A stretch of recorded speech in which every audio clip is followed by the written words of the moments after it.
Hello guys, today I want to show you the soldering station I made for the well-known Hakko 907 soldering iron. This is a clone, but it should also work with the original ones. And when you want to buy a cheap soldering station, there are lots of offers on eBay, Hobby King, Banggood, whatever, but I liked some more features and some improved precision, so I built this one. And the main features are that you can switch between two different outputs here. One is not connected, but so you can have like an iron with a big and a small tip, and you do not always need to change tips on the iron itself, which can be a bit of a hassle. Then you have a on-off switch here and a standby switch here. And I will show you the inner wiring and how the whole setup works in a minute. So the basic case here is from eBay. It's important that the top half of the shell is transparent so that you can see this controller, which I also bought from eBay. You can look for soldering station digital temperature controller or something on eBay, and you want to find the variant with 5 buttons, because I consider this one superior to the others. Okay, so now I will show you the wiring on the inside so that you understand how it works. Okay, I forgot the main feature here is that you can control the temperature with such a dial here, which I think is more intuitive and easier and faster to do than to reprogram your controller. So this is the main reason why I wanted to build this one instead of using the stock one. This is much easier to set up if you just want to increase or decrease your temperature a little. So then I will show the wiring, and then I will show you this station in operation. So this is basically the layout of my soldering station. Here at the top is the controller that I bought, and here is the wiring that I did myself. It looks a bit complicated, but it's actually pretty simple. So the controller has mainly 6 points which are of interest. The first 2 are the input contacts, positive and negative, you have on the right side, and you have a little DC connector here which I desoldered, and I replaced it with one that I put into my case. Then you have the output, again positive and negative, for the heater element. You can see the heater element here. It has 4 contacts in total, 2 for the input power supply and 2 for the temperature measurement. So here the positive and the negative are connected via a heating coil here, which makes the whole thing get hot. And then you have a temperature probe at the inside. 2 wires are leading there, and those are temperature 1, temperature 2, and you also find the soldering points, temperature 1 and temperature 2, unmarked of course, on the board itself. So what you have to know are the thermal characteristics of the temperature probe inside the heater element, and this I've written down here. And basically the resistance rises 1 ohm per every 4.3 Kelvin, which means you have a specific resistance in there, and if you heat it up by 4.3 Kelvin, then the resistance increases by 1 ohm. And this means if the resistance changes by 100 ohm, you have a delta temperature of 430 Kelvin. And this behavior I use when I put this putty in line with the temperature lines, which means the temperature, the putty has around 100 ohm, and if I decrease the resistance here, then the controller thinks that the temperature has gone down and it increases the output current until the temperature here has increased again to a point which compensates for the decreased resistance here. So basically this controller always wants to keep this thing at a specific temperature, but I fool it with this putty by thinking that the heater element has a higher or lower temperature than it actually has, and this allows me to control the temperature with this putty. And here the standby resistor. This one works in the same way. I have a 50 ohm resistor here, and if this switch is open, then the controller thinks that the resistance of this temperature probe is 50 ohms too high, so it decreases the temperature, which is the standby mode. And if I close this switch, suddenly the resistance drops by 50 ohm, which means the controller thinks that the temperature is far too low, and it heats it up to the original temperature that I dialed in here.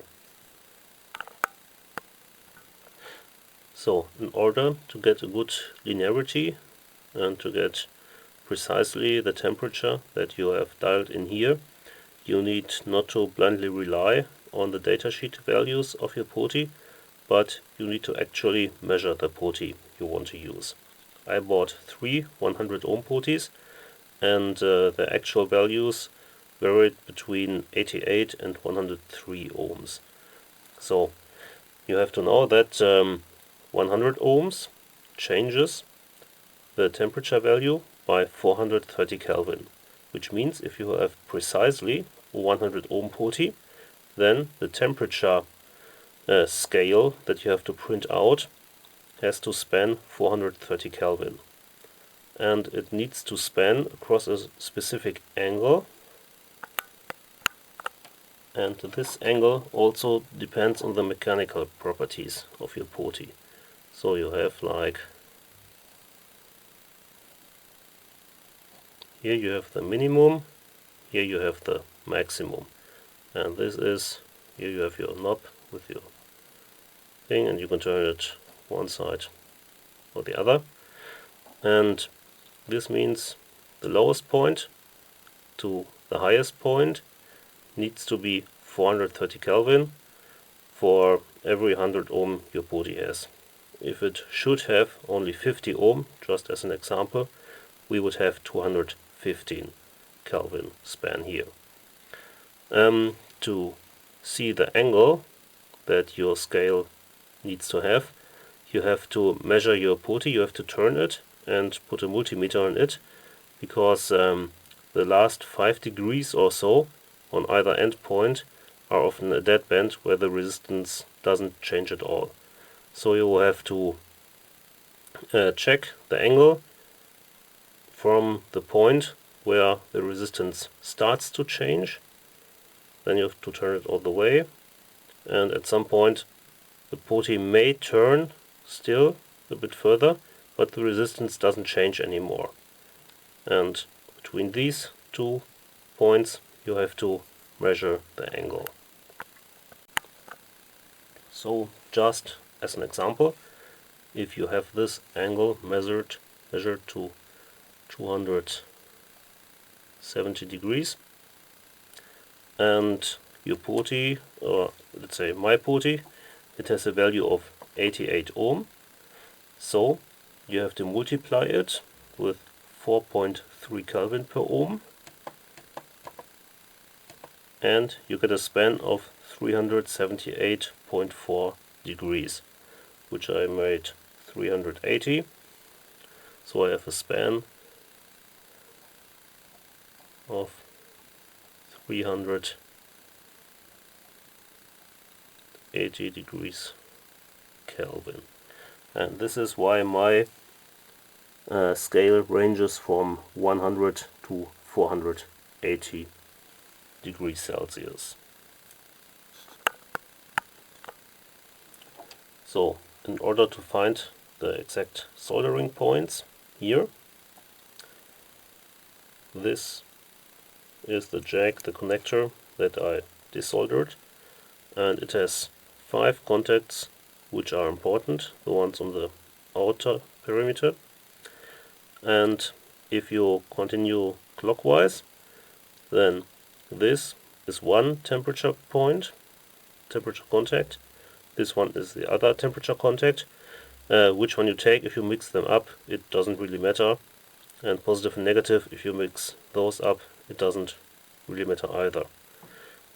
This one in the middle, 6 o'clock position, it's the grounding. So if you want to ground stuff for ESD sensitive work, you've got to connect this one as well. This one is the negative, and this one the positive contact for the heater element. So basically the negative one is this, the positive one is this, temperature 2, I shouldn't see it. Negative is here, positive is here, temperature 2 is here, temperature 1 is here. Okay, and while we have this heater element lying around here, one thing that differentiates the cheap clones, as well as the tips as a ceramic element, from the genuine Hakko ones, is that the genuine Hakko have only very little clearance between the ceramic part outside diameter and the soldering tip inside diameter. So this is a bit less than 4 mm, and this is a bit more than 4 mm, so we have a gap, and this is really bad for the thermal conductivity. So what I did, you may see it here, it's a bit of copper sheet metal. It's very thin, only 1/10 of a millimeter. So this is just 1/10 of a millimeter, and it's 25 millimeter wide and 12 millimeter long. And then you wind it up exactly one time around the ceramic element at the end here, and if you then push it into the soldering tip, it gives a really nice and snug fit and an excellent thermal conductivity between both. So this could be a real increase in the thermal properties of the clone irons, because you'll get a much better heat transfer and thermal energy transfer, so the reheating time should be a lot less, and generally you should get a quicker heat transfer to the tip, so this should increase your soldering experience. Okay, so now that I have shown you how all the internal wiring works, I still want to give a few words about how this switching works between those two contacts. And it's really simple. All you need is a double contact 24 volt relay, and you simply switch over the one of the temperature contacts and one of the heating current contacts, which means, like, you have I'll show you this one.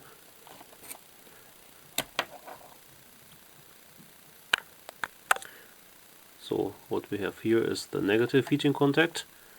It is connected to both of these things in parallel and then to the board. Then you have the positive contact, and here the board goes to the center pin of the relay, and depending on the switching position it switches over to this or to this contact. The same is for the temperature or the heat measuring contacts. You have this ones in parallel and then wired to the board, and one of the temperature contacts of the board goes to the relay center point, and the relay switches over to this one or to this one in parallel with switches over, and at the same time it switches over the electricity, heating electricity to this or to that side. So this is how the switch works, and the switch simply connects the coil of the relay, the solenoid, with the main input voltage. So if everything is set up, you will need to calibrate the temperature of your soldering iron. And this we do with ordinary lead. Here I have a bit of lead sheet metal. It is sold on eBay for very cheap. You have about 1 to 1.5 millimeter thick sheets, which are normally used to seal roofs in Europe, sometimes the edges of roofs. And you take scissors and cut off a tiny strip here, like this, millimeter wide, so that it almost looks like normal soldering wire. And the good thing about lead is that it melts pretty precisely at 330 degrees, which means that you can calibrate your soldering temperature to 330 degrees by carefully watching the point at which the lead starts to melt. So what we do is we turn this knob to 330 degrees, and then we also have a trimmer, which is here. Of course it cannot be accessed now that everything is bolted shut, but before we build everything together and close the case and everything, we need this putty to trim the precise temperature. So what we do is we take one of the memory straws. We have 3 of those. We take the first one and adjust it to around 300 degrees, which are shown on the display here, 300 display degrees, which means that we have a bit of temperature to go up, because it goes up to 480, and we can also go down because it goes down to 50. So this is the temperature we have, and we put this putty, this trimmer, all the way clockwise, because this decreases the heat of the iron. And once we have done that, we switch everything on, and then we periodically check if the soldering iron is able to melt lead, and if it's not, we slowly turn this putty counterclockwise, which makes the temperature of the iron rise. And if we have arrived at a temperature where lead actually melts, we can abort the test, keep the trimmer at the position it had then, and bolt everything together. And once everything is bolted together, we can adjust the temperature here in more precise steps, a bit up or a bit down, so that we really get exactly the point of 330 degrees where the lead melts. And we can use this number 1 slot for the left iron, and number 2 for the right one, in case they should arrive at slightly different calibration temperatures.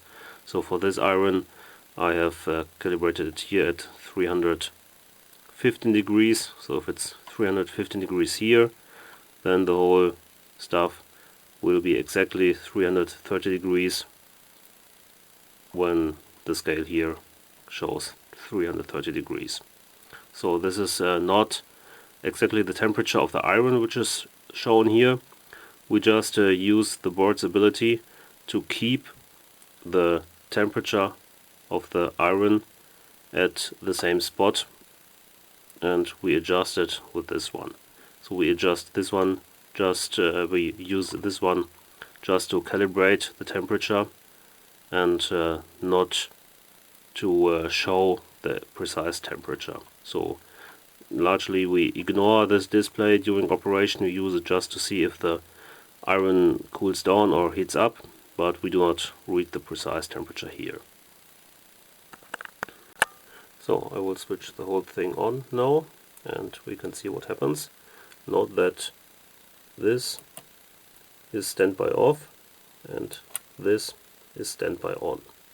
So we switch it on and it shows off. Now I put it on with this one, and slot 1, 350 degrees. So this is the temperature it assumes the iron has.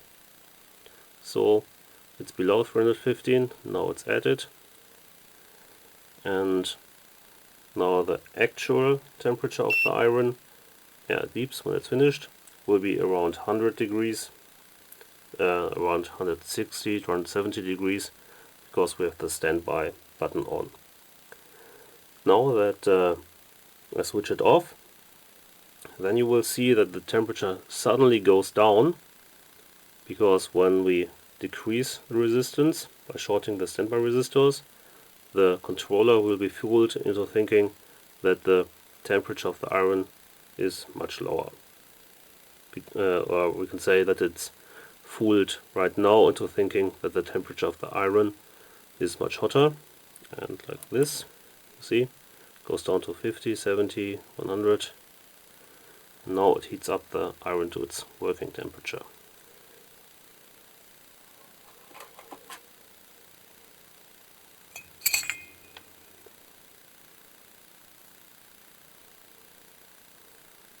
And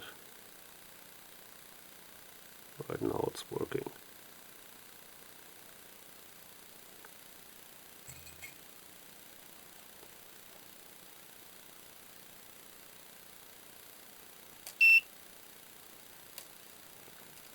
So you can see this little point here. When it's blinking, every time it's on, it means it heats a little. And if it's constantly off, it's meaning that the iron cools off. So I will now switch the standby mode on, and you will see the temperature displayed here rise a lot. So the controller is fooled into thinking that the iron is much hotter. 511, that's the highest temperature it can show, but you see this one is off now, so now the iron is cooling down. And if I switch the standby mode off again, you will see that the display temperature is below 315. Now you see it's in the measurement range again, and as the controller now thinks that the temperature is way above 315, it's now cooling down. Now I switch standby off, and it's heating up again. You see it constantly lowering here to 315. And then of course the actual temperature of the iron is 330. And now I can decrease the temperature on the scale here, and if I decrease the temperature here, it means that I increase the resistance of the poti, and this will also increase the display temperature here. Watch it. I turn it down, and now it thinks it's much too hot, therefore it lets it cool down. 250, and now it will cool down until the display temperature is 315 and the actual iron temperature will be 250.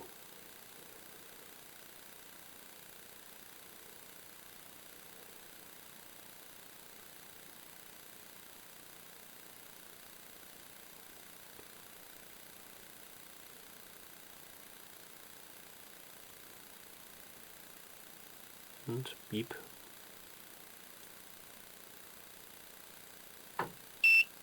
There we are.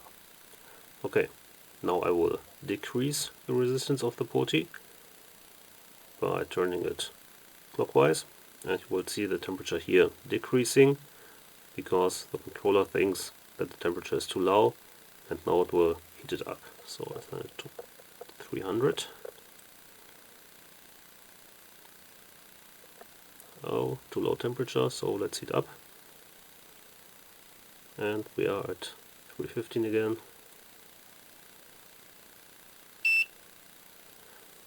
And we can also heat it up to 400. See, far too low the temperature. Now it heats up.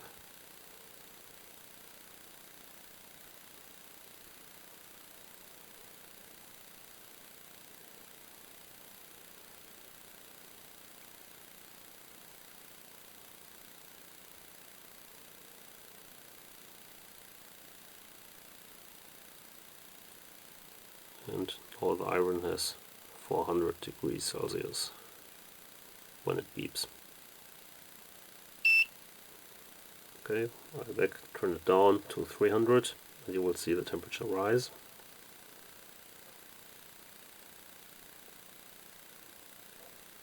Like a lot.